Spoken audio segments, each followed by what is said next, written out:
Peace through force or force through peace? What is happening now? Donald Trump spoke for an hour and a half with Russian dictator Putin and an hour with Ukrainian President Volodymyr Zelenskyy.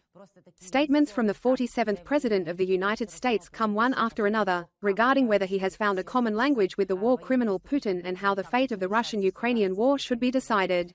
We will talk and figure out scenarios, security guarantees and possible concessions right now. We just have fire themes, and a fire extinguisher won't even help. My name is Iryna Uzlova, and we are joined by Sergei Aslanyan, a journalist and host of the Khodorkovsky Life program. Sergei, hello, I am sincerely glad. See you. Hello. I may not make a firefighter, but at least we will try to figure out this fire. It really crackles there and grows in an amazing way. Of course, I would like the Kremlin to burn down in all this conflagration, but so far this is essentially my dream and nothing more.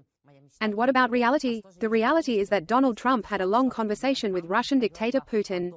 As far as I understand, this is not the first time we know, but this is the first time all this has been publicly confirmed. The huge post that we now see on the screens of Trump's social network Truth Social was published. I will quote just a little and we will figure it out. I had a long and very productive telephone conversation with Russian President Putin. We discussed Ukraine, the Middle East, energy, artificial intelligence, the strength of the dollar and many other topics. We reflected on the great history of our peoples, on the fact that we fought so successfully together in World War II. Russia has lost tens of millions of people. Trump always has problems with mathematics, but, nevertheless, each of us spoke about the strengths of our peoples and the great benefits that we will get from working together. We agreed that we want to stop the millions of deaths occurring in the war with Russia and Ukraine. President Putin has even used a very strong campaign motto. Trump says, common sense. Where is Putin and common sense? We both believe in him very much. We agreed to work together very closely, agreed that our respective teams would immediately start talks. And let's start by calling the President of Ukraine Volodymyr Zelenskyy.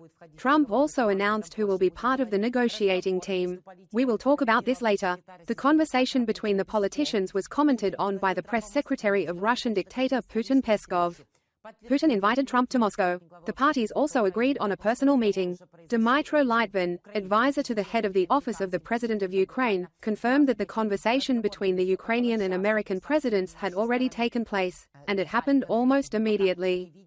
The conversation lasted about an hour, according to our side. We do not yet see specific details, but at about 19:40 Ukrainian time, the conversation between the Ukrainian and American leaders ended. The politicians talked for about an hour. Sergei, how do you assess these calls? Can common sense really prevail on the part of the Russian dictator? And how much Ukrainian context is there in what Trump said in his long post after a long conversation? Do you think that Trump will be removed? Is he an ally of Ukraine, a negotiator, or someone else? And for whom is he of interest? Trump usually makes 15 statements per second, but at the same time, Tuesday's Trump is very different from Monday's, and does not coincide at all with Friday's, which also manages to make the same statements with the same productivity. Trump is sometimes extremely detailed, talking about a huge information trail. That he got up from a stool, went to the phone, pressed a button. Something follows or does not follow from this, and each time it causes amazement, because in fact there is reason to believe that he did not call anyone. When the Ukrainian side confirms that the conversation with Zelenskyy really took place. Yes, perhaps, this can be taken on faith. When he talks in such detail about what is happening with Putin about artificial intelligence, about the dollar, is it about Putin? With Putin about artificial intelligence? This is such a very beautiful picture that is drawn in Trump's imagination, which has nothing to do with Putin. Putin cannot support a conversation about artificial intelligence other than M or D, and he cannot say anything else. Even if there is an advisor or minister of digital development in charge of this topic, Putin will not understand what is being whispered in his ear. When Trump seriously explains that Sverdlikas is the Russian president, an enlightened person, and several times in a row complimented him, claiming that he is not Benny Murdelak with an axe, but a decent person with whom you can talk about something, this is surprising. Within the framework of these decencies, Trump ascribes to him such characteristics that do not correspond to this portrait at all, and even an order will not be able to justify them. Because when Trump tells us that he seriously discussed with this person what artificial intelligence, well, let's say, Trump knows what it is, which is also unlikely. But when Putin suddenly responds to him, everything else remains in doubt in the same way. He did not call Putin. The special representative for the Middle East flew in. The special representative took the hostage. And this was accompanied by a phrase that was also very interesting. Trump said that this is a good gesture, peaceful, and gives grounds for further action. That is, your man was stolen from you. He was mockingly and brazenly thrown into a concentration camp. They accused him of drug trafficking and told him 200 years in the camps. Having received it back, you are not talking about the fact that you diplomatically snatched your absolutely innocent person from the clutches of the fascists and the torture chambers of the Gestapo. Against his background, you declare, "Look how good President Putin is, he returned him to me. He stole it from you, and now he's bringing it back because he had to." No, nice gesture. It follows from all this that, firstly, Trump has no understanding of the situation with Ukraine, how to divide it, how many parts to cut this pie into and between whom, to whom to offer pieces with dessert forks on a plate. He has no idea. How is this issue resolved? Not the slightest idea. What does Putin think about this? Not the slightest idea. And in general, what contacts with Putin, about what? Yes, there are contacts, diplomatic channels are working, telephone lines have not been broken, and information exchange between Russia and America has continued throughout the war and previous years. At any time you could call the United States, the White House. Always in touch, give me, please, the American president. In the same way, you can call Russia, although sometimes they do not pick up the phone, as we remember from an international scandal. In principle, there is someone to talk to, but Trump makes statements too often and on a large scale, sometimes not to the point.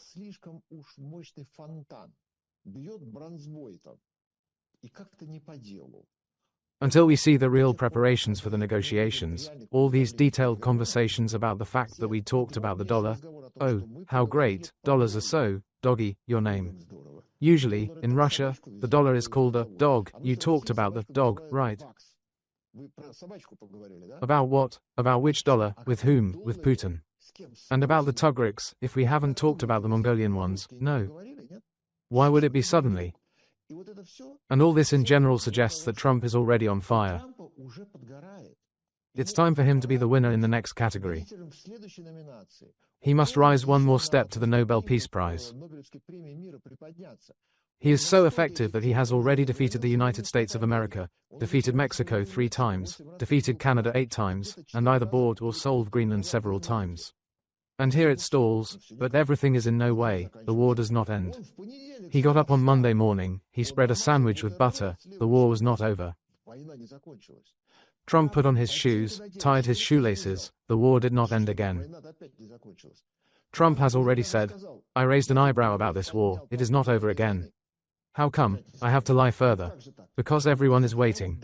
We are already clapping, our palms are already swollen. Great, you've defeated America. He destroyed a huge number of very important organizations. The budget has already gnawed at it. He has already released his Elon Musk lapdog with a psychiatric diagnosis, so that his team of aggressive people could also bite some ministry. Applaud. Great. We don't have time for champagne. Just drink from morning to night with glasses. Sometimes we switch to buckets. What about Ukraine? Nothing. Well, nothing at all. As soon as the plane arrived, it took the hostage. And, as always, brilliant prospects for an agreement. But still, Sergei, according to a frequent guest of my broadcasts, international expert Alexander Kryev, according to the Americans, and not only Peskov, the conversation really took place. The topics were expected, including the Ukrainian situation. However, Kryev and we are concerned that Putin seems to retain the lead and led Trump. There is too much talk about World War II, too many references to countries and the narrative that the Soviet side was represented only by Russians. Again, this talk about a common great history, strength and power without real content. Here it is worth thinking about whether we are promoting ourselves enough, and what alerted, in particular, Kryev, as well as me and my colleagues, they are replacing Callaghan and Radcliffe in the negotiations with Witkoff, who was engaged in the exchange of Vogel. On the other hand, as I noted, the wing of such hawks remains for themselves.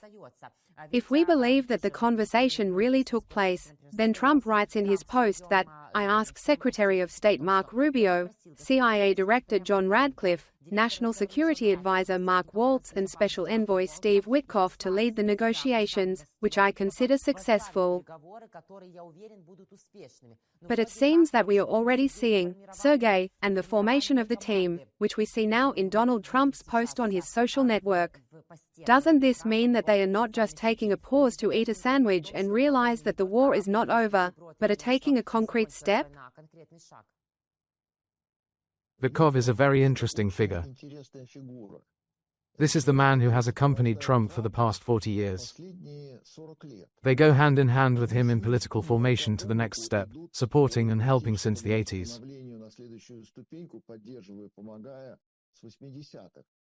And when very serious questions arise, then Peskov. And that is why he has expanded in the Middle East and now has an orientation towards the other East, the Russian East. Because we see how effective and interesting the events unfolding around Israel are, to help Israel, for the benefit of Israel. And here Peskov is now beginning to play a very serious role, adding Russia to Israel. When we are aware in such detail, we get a transcript of a telephone conversation about what Putin is talking about World War II. That is, the conversation took place, both sides are talking, we talk to each other. One side says, we talked about artificial intelligence and the dollar. The other side says, no, we talked about World War II and history. When you have press releases that don't match, when the transcript doesn't match, then I want to ask again, there will be a third press release, maybe you will approve it. You nodded your head and said, well, you write there that there was a conversation, okay. About what? Well, you'll come up with something there. And what about you? Yes, we will also come up with it, everything will be fine. But it didn't work out normally. So what were you talking about? Who did you talk to? Well, except for the reflection in the mirror. And what is the bottom line? Suppose they did. Suppose that one mumbled something in pure German about Hand a Ho House Vice, and the other said something about the dollar and artificial intelligence in pure American, which turned into impure English. We had a great time. Progressive action in what direction? Result. The result? What is the result? What did you agree on? There is no answer here. Therefore, if in other areas we see how quickly, decisively and effectively Trump is.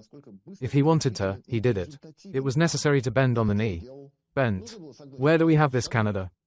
Yes, here it is. What's up with Mexico? 1. What about the Panama Canal? The Panama Canal is yours back, free passage. You are welcome. Within one day, the Chinese received such a kick as they had not received for a long time. We flew away from there, deflated by a balloon all over the room with a ricochet, and returned back to China. Because there was one phone call. That is, issues of paramount importance to Trump are resolved using the sledgehammer method, quickly and directly, as if everything was resolved once. Nothing about Ukraine, just a shadow on the wattle, we just talked, got inspired, patted Putin on the fur, saying that he was not a fascist, not a Gestapo, not a criminal, but, you know, such a normal person with whom we had a good talk.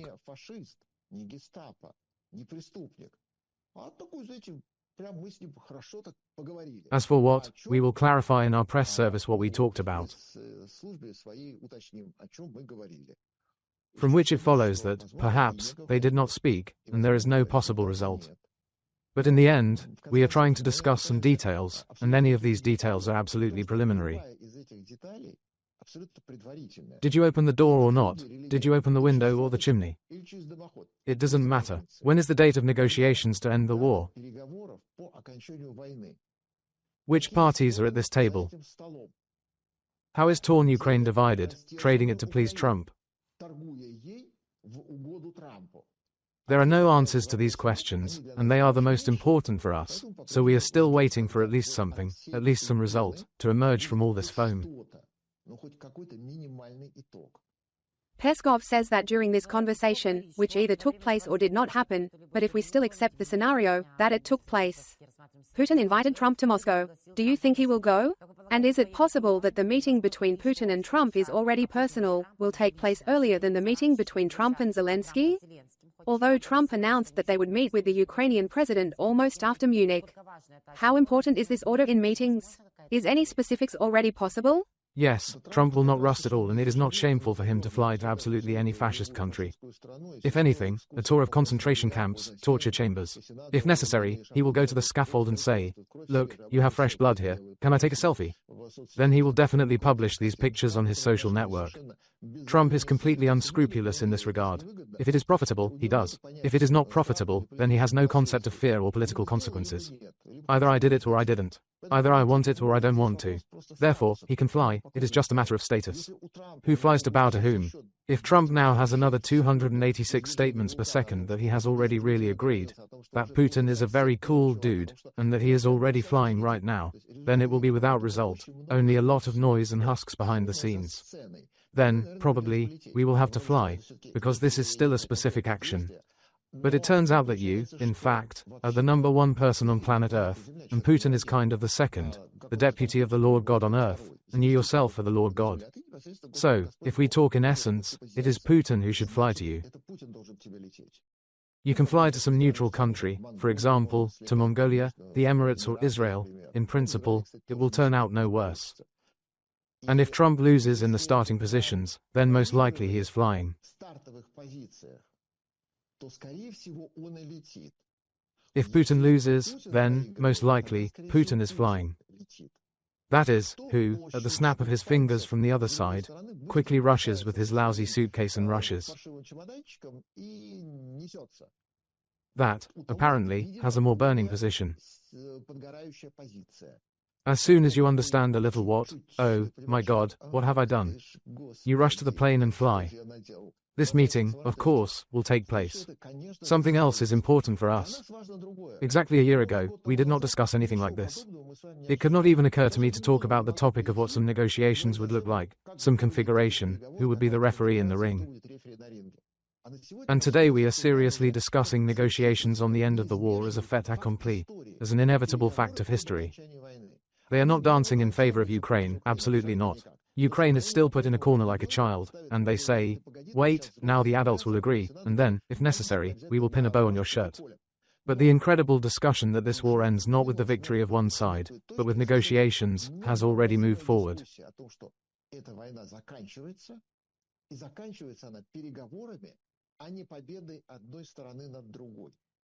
For us, this is a huge achievement, this is a relief. This is a little more and this is peace. But this treaty, it cannot have the finalization of the war. Here's the worst thing. If Putin doesn't get Ukraine to be torn apart or doesn't seize it completely, then the far-fetched arguments that caused Russian aggression remain in the closet until the end of Trump's term. 4 years later, they get it again, wash off, and return to politics. Они лежат в шкафу ровно 4 года до окончания срока Трампа, потом оттуда достаются, отстирываются и бросаются опять. During this time, despite the pause, the war has not ended, the issue has not been resolved. It has simply been postponed because there are fascists left in Ukraine, the Russian language is banned, and ours continue to be beaten. It will be necessary to save, at all costs, because Ukraine has an illegitimate president, and so on. The list of idiotic claims can be anything, up to the fact that Ukraine has never existed at all. 4 years later, these arguments may again become an excuse for attacking Ukraine, as well as Europe, Latvia, Lithuania and Estonia. They seem to lag behind geography and geopolitics, because the textbooks do not say that these countries once existed, and they never existed in history either. Poland, of course, can also be mentioned, because it was part of the Russian Empire, as was Austria, which for some reason was left without a Russian boot since 1955, although before that it had lived quite well under the occupation of the Soviet Army, the Red Army. Therefore, there are claims to the whole of Europe. In exactly 4 years, we will hear this list in our own obituary, because for us it will be the end. And Europe by that time will have finally shown its incompetence. If we are now rejoicing that negotiations are becoming inevitable, and it seems that America insists on this, and Russia does not deny that negotiations will really take place, and even in Ukraine they began to discuss this good news that we will soon get together and decide your fate.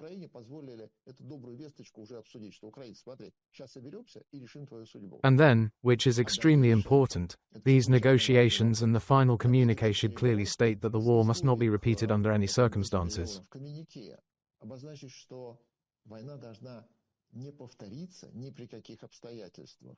This means that serious diplomatic work is ahead, because it will not be possible to calm Putin down with papers. Only the force of Ukraine can calm down. And if they pay for Trump's greatness in the negotiations of Ukraine, then the war will be 100%.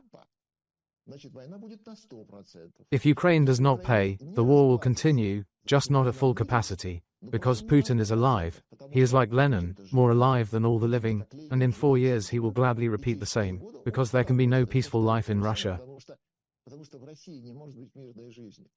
It turns out that you need to focus on the robbed population, which was just a herd for milking.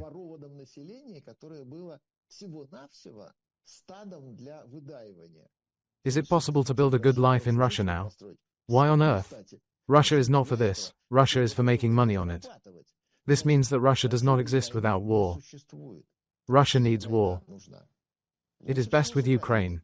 If anything, well, it didn't work out with Chechnya, it will be necessary to invent some other enemy, but this scenario is just begging to be played. And Trump not only does not know about this, he does not even take it into his head. Because he doesn't see Europe like that, he doesn't see Putin like that. He knows nothing about Russia, he is not Bismarck, who knew everything about Russia and warned. Therefore, Trump, he has the Nobel Prize at all costs. I am in charge, I am a peacemaker, I am Zeus. Applause, champagne, please, fine. He is a showman, it is very important for him to have the entourage of a gala concert. And then the grass doesn't grow because the last parade is coming. In 4 years, there will be no Trump. It will not be in one form or another, or perhaps it will not be in both forms. Ukraine remains. And Russia is undefeated. If the configuration of the negotiations is not favorable to Putin, he will choose 100% war. If it is even remotely beneficial, then as long as Putin stays, Russia will be a threat to the world, Ukraine and Europe, and Trump does not care at all.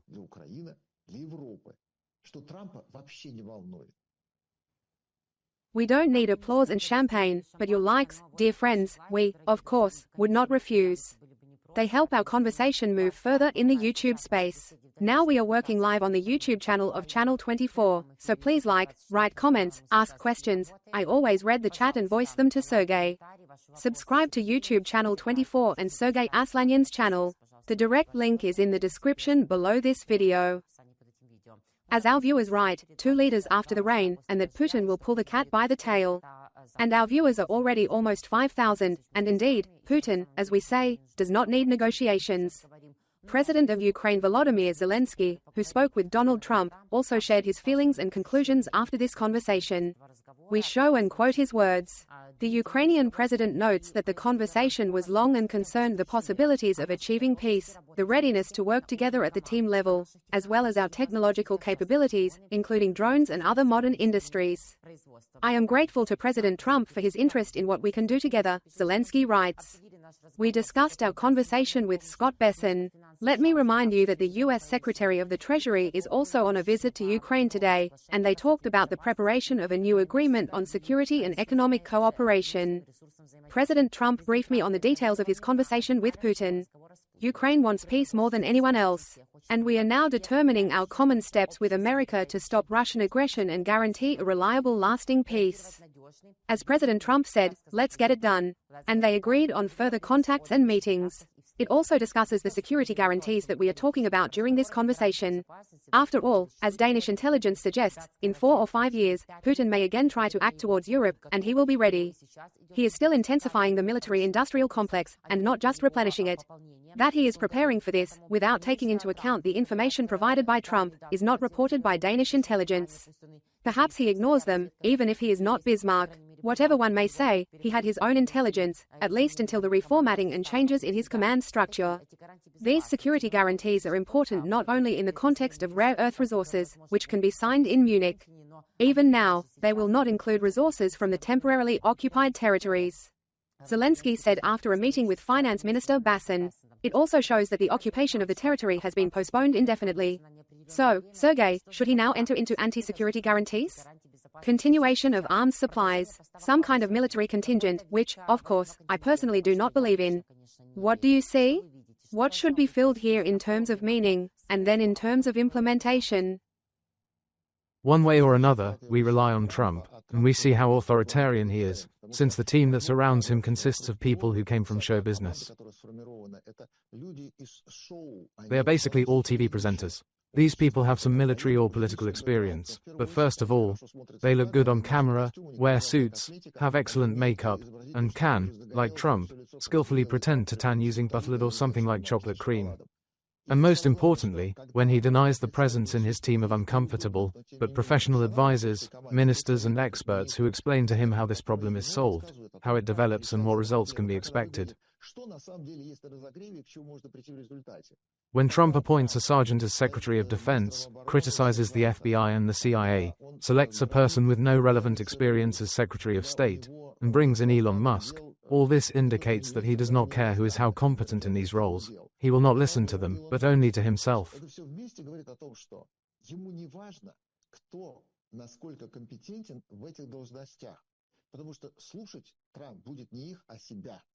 Trump is now the only one who decides everything, for intelligence, the FBI, the CIA, the Department of Defense and the Department of Foreign Affairs. He has become the only criterion and believes that only he knows how to do it right. Therefore, it does not matter to him at all that Marco Rubio is there. He does not understand anything about politics in principle. Well, and the Ministry of Defense, come on, let this sergeant sit there. And only Trump knows. Trump has a rather limited view of the world and a narrow outlook. He can't even imagine what guarantees to Ukraine might look like, because his perception of the situation is in a completely different category. It's the same as asking for some important advice on how to ski. Of course, he will open Wikipedia, see what snow is, he will understand that some sticks are wrapped around his feet, 2 more are given to his hands. And what will he say about this? But he is not very good at understanding the heat with the position. The Eskimo looks somehow mysterious, and something about his complexion is unhealthy, something is pale. But if, for example, he becomes president of some part of Greenland, he will tell the locals that it would be nice to use mammoth tusks for skiing, and banana peels for ointment, which are ideal for the snowy wilderness.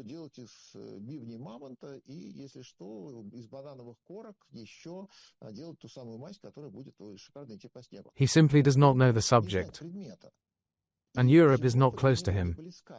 This is a patchwork quilt from different states. Trump has exactly the same, only within America 50 states. But the United States is 50 states, not 50 republics. And how, isn't it like that in the world? Are you somehow made differently? Oh, well, you didn't say it before. When it comes to security guarantees from a person who has the most powerful and combat-ready army in the world, the most technically equipped army, these guarantees look like a fist ready to hit right in the jaw.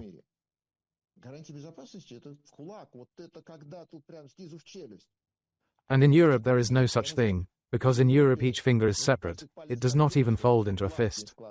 And that is why now there is a conversation that a security guarantee for Ukraine is a guarantee of European security.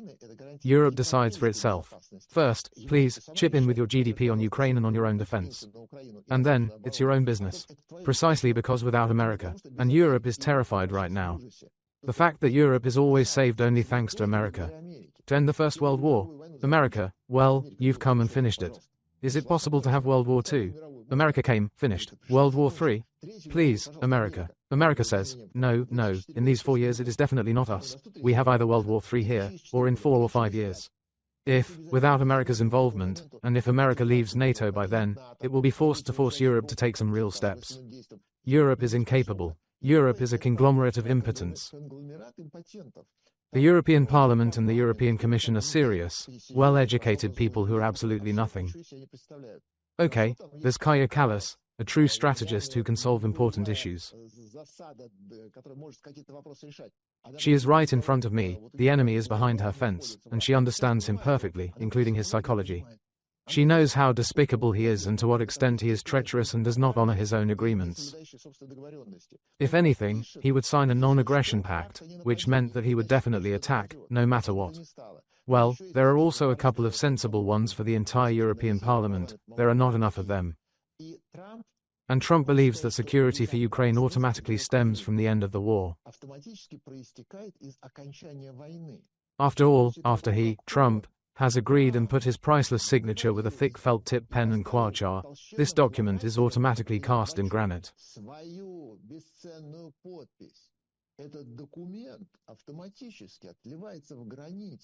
And if it says that the war is over, then Trump wrote that it is over.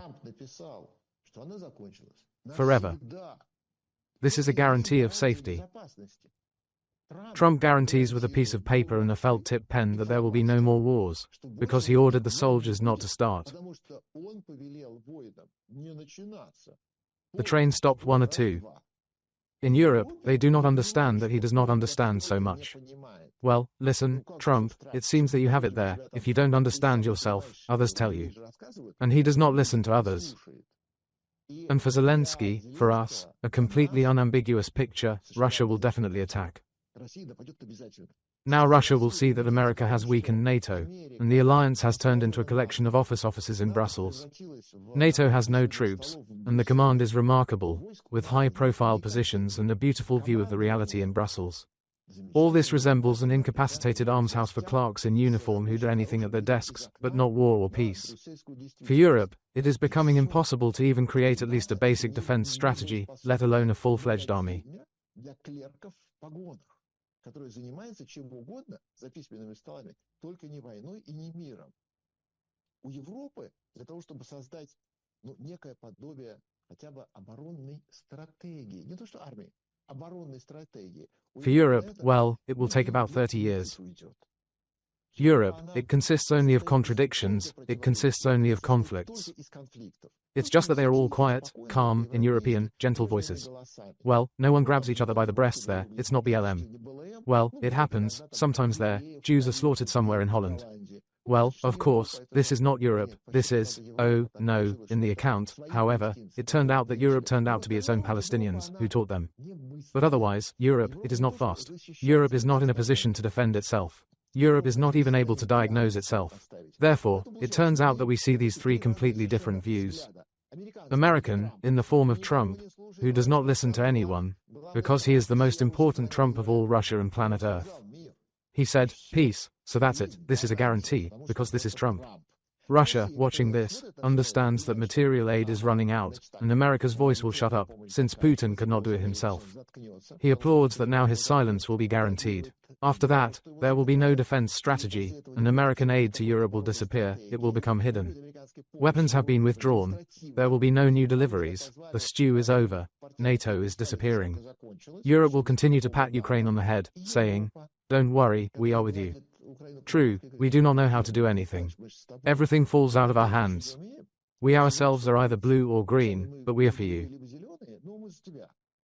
This means that in 4 years there will be a war. Because, well, if you don't know how to live in peace, and your task is to kick someone in the alleyway, they just asked for it. They said that they are such weaklings that it is really nice to come up and move a weakling with a forged boot. What else to do with a weakling? Well, don't give him candy. From these 3 different positions, we see that the mutual understanding of the world and the configuration of security guarantees for Ukraine are not only not emerging, they do not even appear in the form of a sketch on paper.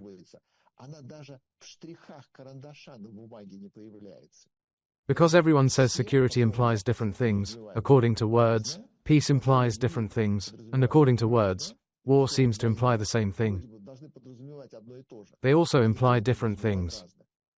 Sergei, at the same time, Trump, commenting on the conversation with Zelenskyy, said that the conversation was constructive, as was Putin. Zelenskyy seeks peace, and the main topic, according to Trump, is the upcoming meeting on Friday in Munich, where the U.S. delegation will be led by Vice President Pence, Secretary of State Marco Rubio. I hope for positive results, says Trump.